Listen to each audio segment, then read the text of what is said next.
नमस्कार दोस्तों, मैं विवेक सिंह आज अपने YouTube चैनल पे फिर से आपका स्वागत करता हूँ। मेरे दोस्त, जैसा कि इससे पहले वाले वीडियो में हमने कहा था कि अब से हम प्रतिदिन आप तक कोई ना कोई वीडियो साझा करेंगे और उस वीडियो के माध्यम से हम लोग कुछ जानने और सीखने का प्रयास करेंगे। मेरे दोस्त, आज के इस सेशन में, आज के इस वीडियो में हम लेके आए हैं बायोलॉजी का एक बहुत ही खूबसूरत टॉपिक जिसका नाम है एंडोक्राइन सिस्टम। यानी आज के क्लास में, आज के इस वीडियो में हम आपको जानकारी देने वाले हैं एंडोक्राइन सिस्टम के बारे में, जिसे हिंदी में कहते हैं अंतःस्रावी ग्रंथि। तो आइए मेरे दोस्त, इस टॉपिक को हम देखते हैं और बहुत ही बेहतरीन तरीके से हम आपको जानकारी देने का प्रयास करेंगे। तो आइए हम जानते हैं। देखिए, अंतःस्रावी ग्रंथि, इस अंतःस्रावी ग्रंथि के माध्यम से हम लोग अपने शरीर के ग्लैंड यानी ग्रंथियों और हार्मोन के बारे में जानने का प्रयास करेंगे। यानी ग्लैंड क्या है, हार्मोन क्या है, अगर हार्मोन सेक्रेट होते हैं तो इनकी विशेषता क्या है, ये कौन कौन से वर्क करते हैं, हमारे शरीर में कुल कितने प्रकार के हार्मोन पाए जाते हैं, हार्मोन और एंजाइम में अंतर क्या है, इन्हीं सारे बातों की हम लोग चर्चा करेंगे। तो मेरे दोस्त, बिना देर के हुए अपने वीडियो की शुरुआत करते हैं। आइए देखिए, पहला पॉइंट, विज्ञान की वह शाखा, जीव विज्ञान की वह शाखा जिसमें हम लोग अंतःस्रावी ग्रंथियों के बारे में अध्ययन करते हैं, उसे हम एंडोक्राइनोलॉजी कहते हैं। यानी आपसे क्वेश्चन पूछ सकता है कि अंतःस्रावी ग्रंथि के अध्ययन को, अंतःस्रावी ग्रंथि के अध्ययन को हम लोग क्या कहेंगे, एंडोक्राइनोलॉजी। इसका स्टडी क्या कहलाता है, एंडोक्राइनोलॉजी। मेरे दोस्त, ये जो एंडोक्राइनोलॉजी है, इसके फादर, इसके जनक थॉमस एल्वा एडिसन को कहा जाता है। अंतःस्रावी ग्रंथि का जनक, एंडोक्राइनोलॉजी का फादर किसे कहा जाता है, थॉमस एल्वा एडिसन। हमने आपको 2 पॉइंट बताया। अंतःस्रावी ग्रंथि का अध्ययन क्या कहलाता है, एंडोक्राइनोलॉजी, और एंडोक्राइनोलॉजी का फादर किसे कहते हैं, थॉमस एल्वा एडिसन को। अब मेरे दोस्त जानेंगे कि ग्लैंड क्या है, ग्रंथि क्या है। तो ग्लैंड हमारे शरीर का एक ऐसा अंग है जो किसी न किसी पदार्थ का श्रावण करता है।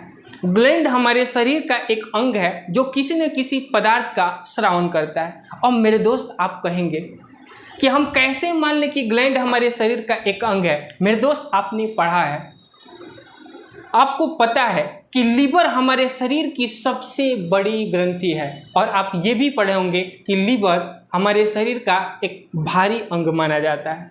तो एक अंग है और अंग होते हुए भी एक ग्रंथि है कि नहीं। तो ग्लैंड क्या है, तो ग्लैंड हमारे शरीर का एक अंग है जो किसी न किसी पदार्थ का श्रावण करता है, जो किसी न किसी पदार्थ का श्रावण करता है। इस ग्लैंड को, इस ग्रंथि को 3 भागों में बांटा गया है। इस ग्लैंड को, इस ग्रंथि को कितने भागों में बांटा गया है, 3। पहला, एक्सोक्राइन ग्लैंड, जिसे हिंदी में कहते हैं बहिस्रावी ग्रंथि।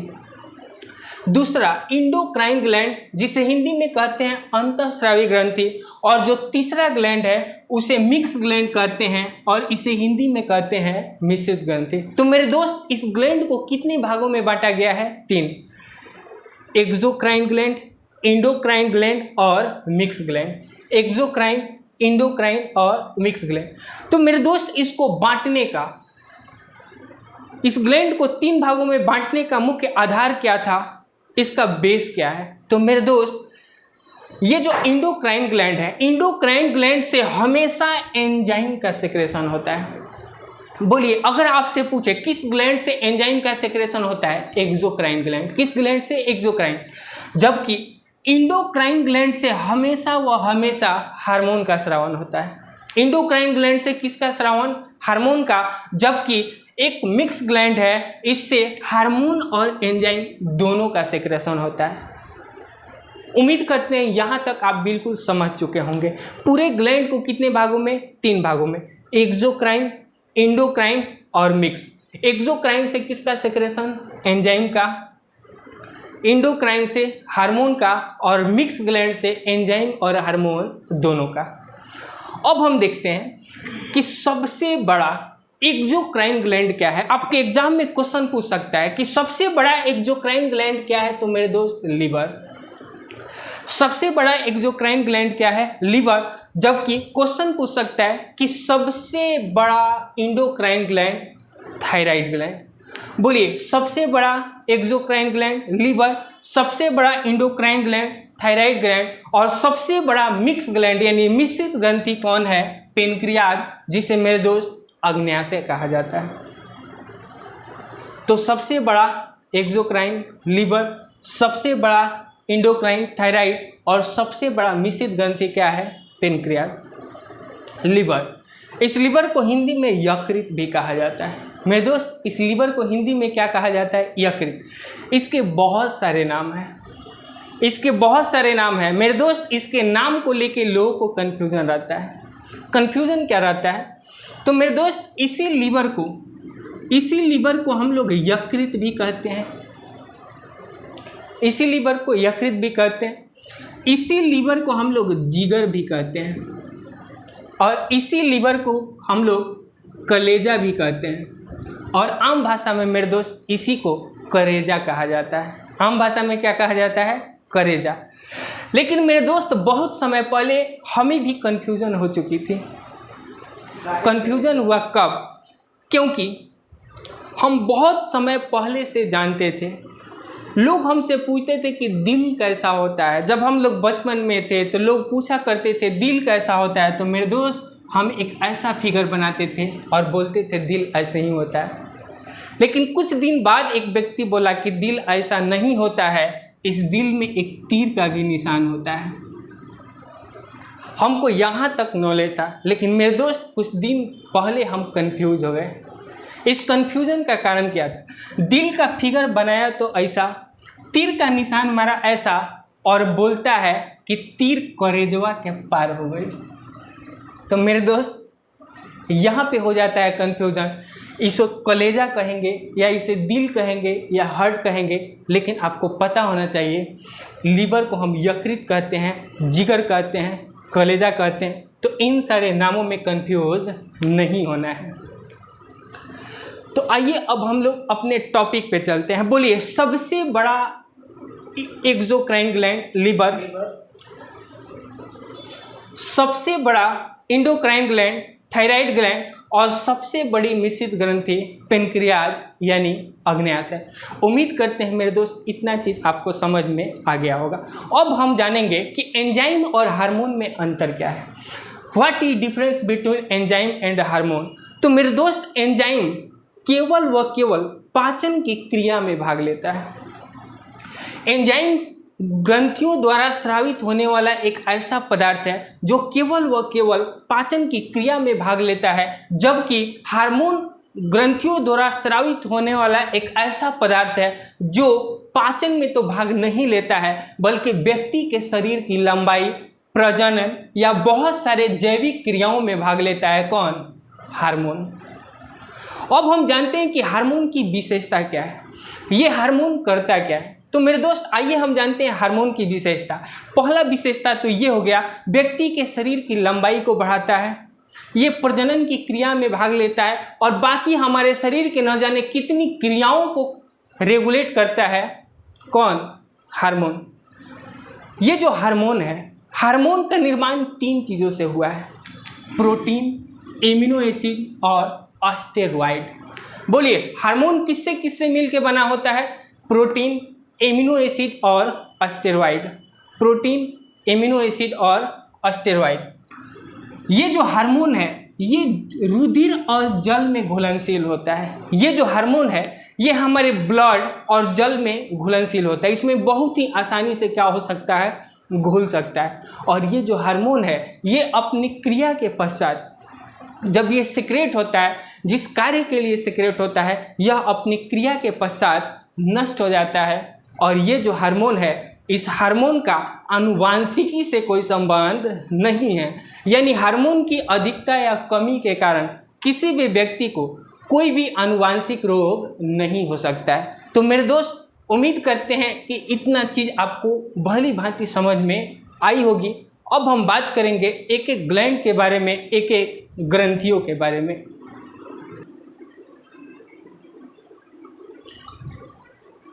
अब हम देखेंगे सबसे पहला ग्लैंड, सबसे इंपॉर्टेंट ग्लैंड जिसका नाम है पिट्यूटरी ग्लैंड, जिसे हिंदी में पीयूष ग्रंथि कहते हैं। मेरे दोस्त, ये जो पीयूष ग्रंथि है ये हमारे शरीर के सभी ग्रंथियों को कंट्रोल करने का काम करता है। ये सभी ग्लैंड और सभी हार्मोन को रेगुलेट करने का काम करता है, कंट्रोल करने का काम करता है।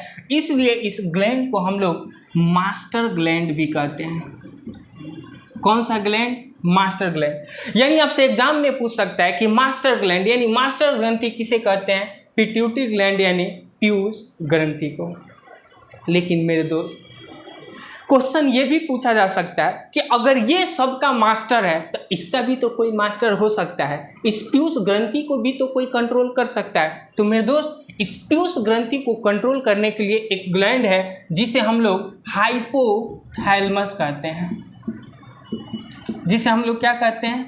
हाइपोथैलेमस। जिसे हम लोग क्या कहते हैं? हाइपोथैलेमस। यानी अब हम कह सकते हैं, आपसे क्वेश्चन पूछेगा कि बोलिए मास्टर ग्रंथि किसे? मास्टर ग्रंथि किसे? पीयूष ग्रंथि या पिट्यूटरी ग्लैंड। जबकि पूछेगा मास्टर का मास्टर यानी master of the master gland किसे कहते हैं, तब हमारा आंसर होगा हाइपोथैलेमस। यानी मास्टर का मास्टर ग्रंथि कौन सा है? हाइपोथैलेमस। अब हम देखेंगे पीयूष ग्रंथि के बारे में थोड़ा सा, और इसके द्वारा कौन कौन से हार्मोन का सिक्रेशन होता है, ये किसे किसे रेगुलेट करता है, किसे किसे कंट्रोल करता है। आइए देखते हैं। ये जो पीयूष ग्रंथि है यह हमारे शरीर की सबसे छोटी ग्रंथि है। बोलिए हमारे शरीर की सबसे छोटी ग्रंथि कौन है? हमारे शरीर की सबसे छोटी ग्रंथि कौन है? पीयूष ग्रंथि यानी मास्टर ग्रंथि। अगर ये छोटा है तो कितना छोटा है? तो अगर इसके हम आकार के बारे में बात करें तो इसका आकार होता है 0.6 ग्राम। मेरे दोस्त, इसका आकार कितना होता है? 0.6 ग्राम। अगर इस ग्रंथि की बात करें, यह आकार में कैसा होता है? तो ये मटर के दाने के समान होता है। ये आकार में कैसा होता है? किसके समान होता है? तो मटर के दाने के समान। अगर इसके कलर की बात करें तो इसका कलर होता है रेड ग्रे। बोलिए पीयूष ग्रंथि का कलर कैसा? Red grey. बोलिए शरीर की सबसे छोटी ग्रंथि कौन? पीयूष ग्रंथि। अगर छोटा है तो कितना छोटा? तो इसका वजन, यहाँ वजन होगा, इसका वजन कितना? 0.6 ग्राम। इसके आकार की बात करें तो मटर के दाने के समान, और इसके कलर की बात करें तो इसका कलर होता है रेड ग्रे। इसका कलर क्या होता है? Red grey. अब देखेंगे ये कहाँ स्थित होता है, इसका लोकेशन क्या है। तो आइए जानते हैं इसका लोकेशन। मेरे दोस्त, जैसा कि आपको पता होगा कि हमारी ये जो कपाल है, ये जो क्रेनियम है, यानी कपाल में 8 हड्डी पाई जाती है और इन 8 हड्डियों के समूह को हम लोग क्रेनियम कहते हैं। 8 हड्डी के समूह को हम लोग क्या कहते हैं? क्रेनियम। इस क्रेनियम में टोटल 8 हड्डी पाई जाती है और उसी 8 हड्डियों में से एक हड्डी है जिसका नाम है स्फेनॉइड बोन। बोलिए उन 8 हड्डियों में से एक हड्डी है जिसका नाम है स्फेनॉइड बोन, और स्फेनॉइड बोन के अंदर एक खांचा पाया जाता है, एक गड्ढा स्थान पाया जाता है, और उस गड्ढे स्थान को हम लोग सेल टर्सिका कहते हैं। उस गड्ढे स्थान को हम लोग क्या कहते हैं? Sella turcica. और इसी सेल टर्सिका में ये पीयूष ग्रंथि अवस्थित होती है। तो आपसे कोई पूछे कि पीयूष ग्रंथि का लोकेशन क्या है, तो हमारे कपाल की 8 हड्डियों में एक हड्डी होता है जिसका नाम होता है स्फेनॉइड बोन। उसी में एक खांचा पाया जाता है, उसी में एक गड्ढा स्थान पाया जाता है जिसे सेल टर्सिका कहते हैं, और इसी सेल टर्सिका में क्या स्थित होता है? पीयूष ग्रंथि। इसी सेल टर्सिका में क्या होता है? पीयूष ग्रंथि। ये जो पीयूष ग्रंथि है, पीयूष ग्रंथि के माध्यम से बहुत सारे हार्मोन का सिक्रेशन होता है। जैसे पीयूष ग्रंथि को 3 भागों में बांटा गया है। बोलिए पीयूष ग्रंथि को कितने भागों में? इसको आप स्क्रीनशॉट ले सकते हैं, हम इसे मिटाने वाले हैं जल्दी से, 1 मिनट का टाइम। यहाँ लिख लीजिएगा सबसे छोटी ग्रंथि, वजन कितना? 0.6 ग्राम, मटर के दाने के समान। इसका कलर कैसा है? Red grey. Location sphenoid bone में एक जगह होता है सेल टर्सिका, उसी में ये क्या होता है? स्थित होता है। अब मेरे दोस्त जानेंगे ये जो पीयूष ग्रंथि है, पीयूष ग्रंथि के 3 भाग होते हैं, एक अग्र भाग, मध्य भाग और एक पश्च भाग। पीयूष ग्रंथि के कितने भाग होते हैं, कितने पार्ट होते हैं? 3, अग्र, मध्य और पश्च। मेरे दोस्त, ये जो मध्य भाग है, मध्य भाग से एक हार्मोन का सेक्रेशन होता है जिसे MSH कहा जाता है, मेलिनोसाइट स्टिमुलेटिंग हार्मोन। जब हम आपको एक एक करके हार्मोन की चर्चा करेंगे तो आपको इसका पूरा नाम लिखाएंगे। अभी जानिए कि मध्य भाग से किस हार्मोन का सेक्रेशन, MSH, मेलिनोसाइट स्टिमुलेटिंग हार्मोन। जबकि पश्च भाग से एक हार्मोन का सेक्रेशन होता है जिसका नाम होता है ऑक्सीटोसिन, और दूसरा होता है ADH, एंटी डाययूरेटिक हार्मोन। जबकि अग्र भाग से एक हार्मोन का स्रावन होता है जिसका नाम होता है STH, LH hormone, ACTH, FSH। यानी इन सारे हार्मोन का सेक्रेशन किसके द्वारा, अग्रभाग के द्वारा, जबकि मध्य भाग के द्वारा MSH और पश्च भाग के द्वारा ऑक्सीटोसिन और ADH। तो मेरे दोस्त, आज के लिए इतना ही, और हम अगले क्लास में एक एक हार्मोन की चर्चा करेंगे कि STH क्या है, इसकी फंक्शन क्या है, LH का फंक्शन क्या है, MSH का फंक्शन क्या है, ऑक्सीटोसिन का फंक्शन क्या है, ADH का फंक्शन क्या है। तो उम्मीद करते हैं कि आपको अभी का वीडियो बहुत अच्छा लगा होगा। मेरे दोस्त, अगर आपको ये वीडियो अच्छा लगा होगा तो लाइक कीजिए, शेयर कीजिए, सब्सक्राइब कीजिए, और अगली क्लास में हम लोग देखेंगे इन सारे हार्मोन के बारे में पूरी डिटेल जानकारी। तब तक के लिए धन्यवाद।